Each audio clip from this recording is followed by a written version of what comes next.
So hello guys, तो finally solo levelling Ragnarok का chapter number 29 भी आ चुका है। बट वीडियो शुरू करने से पहले आप लोग जो मेरी वीडियोस देखते हो उनमें से 98% लोग सब्सक्राइब नहीं है। सो अगर आप चाहते हैं कि मैं जल्दी जल्दी वीडियो डालूं और आपको मेरी वीडियो सबसे पहले मिले तो सब्सक्राइब करो और बेल नोटिफिकेशन ऑल पे सेट कर दो। और वीडियो पसंद आए तो वीडियो को लाइक भी कर देना, तो वीडियो की एंगेजमेंट भी बढ़ जाएगी और हमें इंस्पिरेशन भी मिलेगी। So without any further delay चलो चलते हैं वीडियो की तरफ को।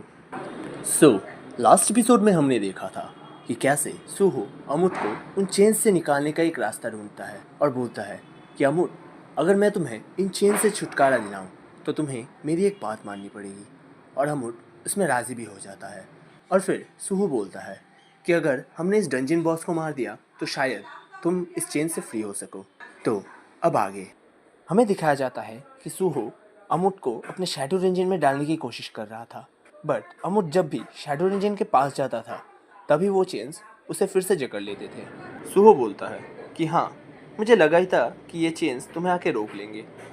अमुट उसे जवाब देता है कि मैं जब भी यहाँ से निकलने की बात सोचता हूँ तभी ये चेन्स आके मुझे जकड़ लेते हैं और मेरा रास्ता रोक लेते हैं। सुहो बोलता है, अरे ये स्पेल तो बहुत ही ट्रबलसम है।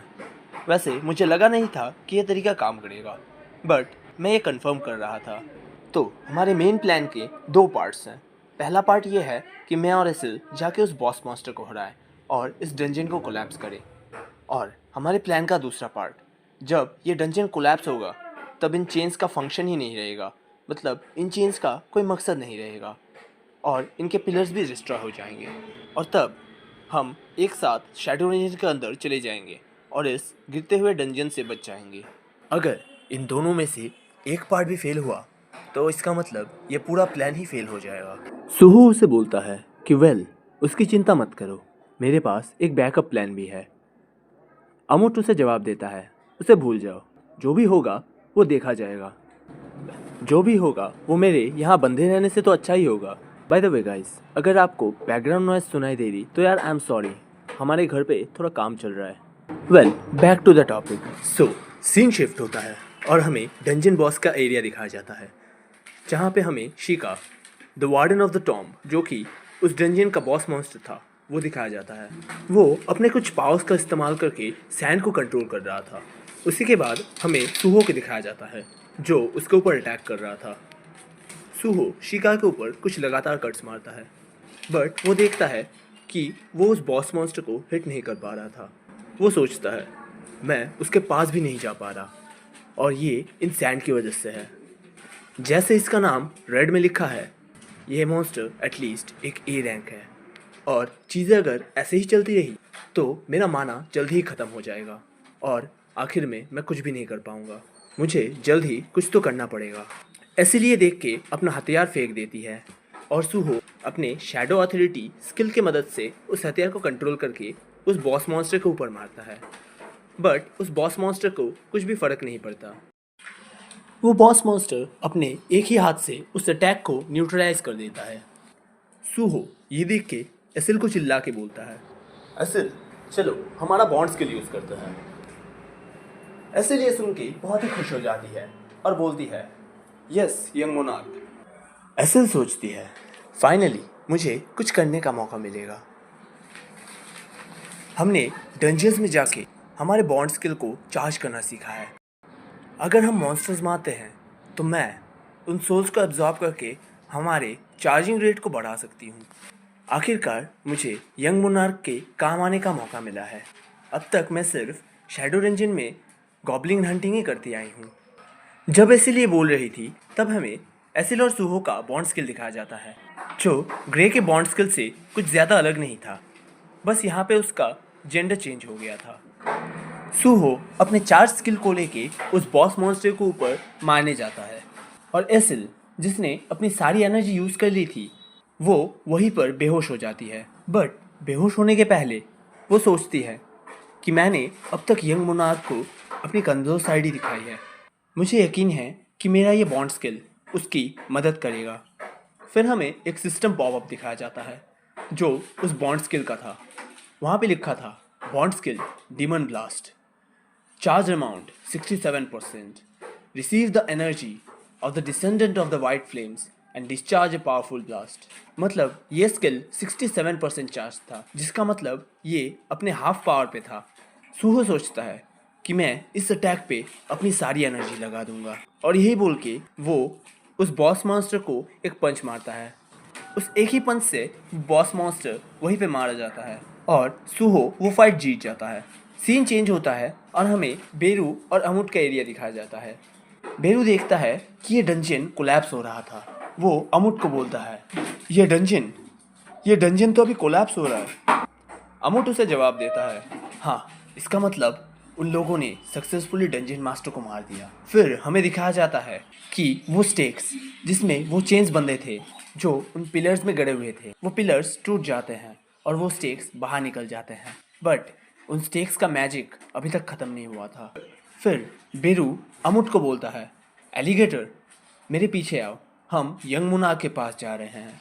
ये सुन के अमुट सोचता है कि अगर उन चेन्स ने मेरा रास्ता भी नहीं रोका तो तारनक, मैं तुम्हारे यहाँ से फ्री हो जाऊँगा। मुझे अभी भी पता नहीं है कि क्यों तुमने और स्पेल कास्टर ने मेरे जैसे एक नॉर्मल डीमन के ऊपर इतने एक्सपेरिमेंट्स किए। मुझे बस इतना याद है कि मेरी बॉडी बस डिस्ट्रॉय और रीजनरेट की जाती थी, वो भी हर दिन। तारनक, वो मेरी बॉडी डिस्ट्रॉय करता था और वो स्पेल कास्टर वो मेरी बॉडी को रिस्टोर कर देता था। मेरी बॉडी तो रिस्टोर हो जाती थी, बट मेरा माइंड ये सब सह नहीं पाया और मैंने अपनी ही आंखें उखाड़ ली। ये एक्सपेरिमेंट जितना लंबा गया, मेरी बॉडी उतनी ही स्ट्रांग बनी, जैसे कि तारनक ने सोचा था। और इस बीच मेरी बस एक ही इच्छा थी कि काश मैं नेचर को फिर से वैसे ही एक्सपीरियंस कर पाता जैसे मैंने एक्सपीरियंस किया था जब मैं छोटा था। अगर मैं यहाँ से फ्री हो गया। और यही बोल के जब अमूट बाहर निकलने ही वाला था, तब उसके पीछे से वो स्टेक्स आके उस पर हमला कर देते हैं। उसकी इतनी सख्त स्किन जिस पे सूहो भी एक स्क्रैच नहीं ला पाया, उन स्टेक्स ने उस स्किन को भी डैमेज कर दिया। बेरू भी ये देख के चौंक जाता है। अमूट सोचता है, क्या ये स्टेक्स ये मेरी तरफ उड़ के आ रहे हैं? तारनक, स्पेलकास्टर, तो तुम मुझे यहाँ से फ्री होने से रोकने के लिए मार भी सकते हो। और तभी एक और स्टेक अमुट को हिट करने ही वाला था, बट सूहो आके उन स्टेक्स की डायरेक्शन चेंज कर देता है। सूहो देखता है कि उसके पैर उस हिट से बहुत ही ज़्यादा डैमेज हो गए। वो सोचता है, अरे ये स्टेक्स आखिर कितने हार्ड हैं। तभी वो स्टेक्स वापस उन्हें स्ट्राइक करने के लिए आता है। सूहो सोचता है, ये चेन्स वापस आ रहे हैं। अगर ये अमुट को छोड़ना नहीं चाहते तो मुझे इन स्टेक्स को कहीं ऐसी जगह पे ले जाना पड़ेगा जहाँ से वो वापस ना आ पाए। और यही बोल के सूहो अपने शैडो रेंजन का गेट खोल लेता है और उन स्टेक्स को उसके अंदर मारने लगता है। अमुट ये देख के चौंक जाता है और सोचता है, संग सूहो, आखिर ये ऐसा क्यों कर रहा है? आखिर उसको मुझसे ऐसी कौन सी चीज़ चाहिए जो वो अपने बॉडी को इतनी बुरी तरह से डैमेज कर रहा है? सूहो लगातार उन स्टेक्स को शैडो रीजन के अंदर भेज रहा था, बट कुछ देर बाद वो रियलाइज़ करता है कि उसके बोन्स वो और इस चीज़ को झेल नहीं सकते। सूहो को एक और स्टेक हिट होने ही वाला था कि तभी अमुट आके उस चेन को रोक लेता है और बोलता है, अब मैं समझा कि तारनक नहीं, आखिर क्यों सारे मोनार्क्स शैडो मोनार्क के हाथों मारे गए। सूहो भी ये सब देख के चौंक जाता है। अमुट बोलता है, तो मुझे बस इन स्टेक्स को उस गेट के अंदर भेजना है। क्यों, मैंने सही कहा ना? तो चलो हम दोनों एक साथ अपने फाइनल स्ट्रगल का सामना करें, संग सूहो। उसके बाद जब वो स्टेक्स उनकी तरफ बढ़ रहे थे, तब अमुट चिल्ला के बोलता है, यंग मोनार्क। और उसी के बाद सीन चेंज हो जाता है। हमें शैडो रेंजन के अंदर का नज़ारा दिखाया जाता है, जहाँ पे एसिल बेहोश पड़ी थी। उसको धीरे धीरे होश आता है और बेरू ये देख के बोलता है, ओह, तो तुम जाग गई। एसिल उसको देख के बोलती है, बेरू, ओ, यंग मोनार्क कहाँ है? उन्होंने मुझे शैडो रीजन के अंदर पहले ही भेज दिया क्योंकि मेरी एनर्जी ख़त्म हो चुकी थी। वो अब कैसे हैं? और अमुट का क्या हुआ? बेरू उसे चुप करने के लिए बोलता है और बोलता है कि वो अभी आराम कर रहे हैं। एसिल ये सुन के थोड़ी शॉक हो जाती है और जब वो सामने देखती है तब वो खुशी के मारे बोलती है, यंग मोनार्क आपने कर दिया। और फिर हमें दिखाया जाता है कि अमूल और सूहो वहाँ पे रेस्ट कर रहे हैं। उसके बाद हमें सिस्टम मैसेजेस दिखाए जाते हैं। Alert, you have recruited the heir of the iron body as your teammate.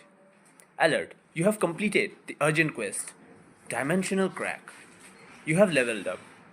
Scene फिर से शिफ्ट होता है और इस बार हमें हंटर्स एसोसिएशन लीडर का रूम दिखाया जाता है।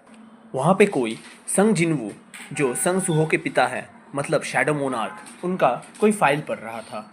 वो आदमी सोचता है कि जब से हंटर संग जिनवू गायब हुए हैं तब से कुछ तो हो रहा है। गेट्स, हंटर्स, ये सब फिर से अपीयर हो रहे हैं। वो तो अच्छा है कि जाने से पहले हंटर संग जिनवू ने मुझे अपने पिछले वर्ल्ड की मेमोरीज दे दी थी, जिसकी वजह से मैं बहुत ही जल्दी हंटर्स एसोसिएशन को बना पाया और मैं इस कैओस को रोक पाया। बट ये स्टारडस्ट एक ऐसी चीज़ है जो कि पिछले वर्ल्ड में नहीं थी, और ये एक लो रैंक हंटर की माना कैपेसिटी बढ़ा सकता है, वो भी बिना किसी साइड इफेक्ट के। अब तक हमें सिर्फ यही पता चला है कि ये स्टारडस्ट रिम रिपर गिल्ड के वाइस लीडर ली मिंगसुंग से डिस्ट्रीब्यूट हो रहा है। और ये देखते हुए कि कैसे उसके गिल्ड मास्टर के नामौजूदगी में वो ये सब कर रहा है, इसका मतलब इसके बहुत ही हाई चांसेस है कि वो इसमें अकेला है। बट मुझे ये शक है कि पिछले वर्ल्ड में भी ली मिंगसुंग कुछ ऐसा ही था, जिसके अंदर डिस्ट्रीब्यूशन लेवल की ऐसी एक टैलेंट थी। तो इसका मतलब ये है कि इसके पीछे कोई परपिट्रेटर है। अचानक से वो नोटिस करता है कि उसका कोई फ़ोन कॉल आया है। वो फ़ोन को उठा के बोलता है, ओह सर, ये आप है? वेल, ये तो बहुत ही रेयर है कि आप मुझे कॉल कर रहे हैं। वो आदमी बोलता है, एसोसिएशन लीडर, मुझे माफ़ करना कि मैंने आपको इतनी सडनली कॉल किया। पिछला आदमी जवाब देता है, नहीं, ऐसी कोई बात नहीं है, आप मुझे कभी भी कांटेक्ट कर सकते हैं, क्योंकि आपने हंटर्स एसोसिएशन को फॉर्म होने में बहुत ही ज़्यादा मदद की थी। हमें उस कॉल के दूसरे साइड का आदमी दिखाया जाता है, और वो कोई नहीं बट जिन्हू था। वो बोलता है कि मैंने हंटर्स एसोसिएशन को कुछ मदद के लिए कॉल किया। वो दूसरा आदमी बोलता है, क्या, हमारी मदद? जिन्हू बोलता है, मेरा नेफ्यू वो एक हंटर है और मुझे लगता है कि वो एक गेट में ट्रैप हो गया है, प्लीज़ मिस्टर जिनचुल। और यहीं पे हमें उस दूसरे आदमी का नाम दिखाया जाता है, और वो और कोई नहीं बट कि वो जिनचुल था। वो जिनचुल सोलर लेवलिंग के मेन सीरीज़ का एक बहुत ही इम्पॉर्टेंट कैरेक्टर था, जो कि पिछले वर्ल्ड के हंटर्स एसोसिएशन के लीडर का राइट हैंड था, और in the latter half of the story वो एसोसिएशन लीडर भी बना। वो जिनचुल संग जिनवू के बहुत ही करीब था, और इसीलिए संग जिनवू ने उसकी मेमोरीज सबसे पहले लौटाई थी। जिनचुल बोलता है, मिस्टर जिन्हू, आपके नेफ्यू का मतलब, क्या आप सुहो की बात कर रहे हैं? और यहीं पे हमारा चैप्टर नंबर 29 भी ख़त्म हो जाता है। तो वेल गाइस, अगर आपको वीडियो पसंद आई हो और एक्सप्लेनेशन भी पसंद आई हो तो वीडियो को लाइक करो और अपने दोस्तों के साथ वीडियो को शेयर भी करो। और अगर आपको मेरी वीडियो सबसे पहले चाहिए तो यार सब्सक्राइब बटन दबा के बेल नोटिफिकेशन ऑन पे सेट कर दो। सो आज के लिए इतना ही, मिलते हैं नेक्स्ट दिन। Until then stay tuned.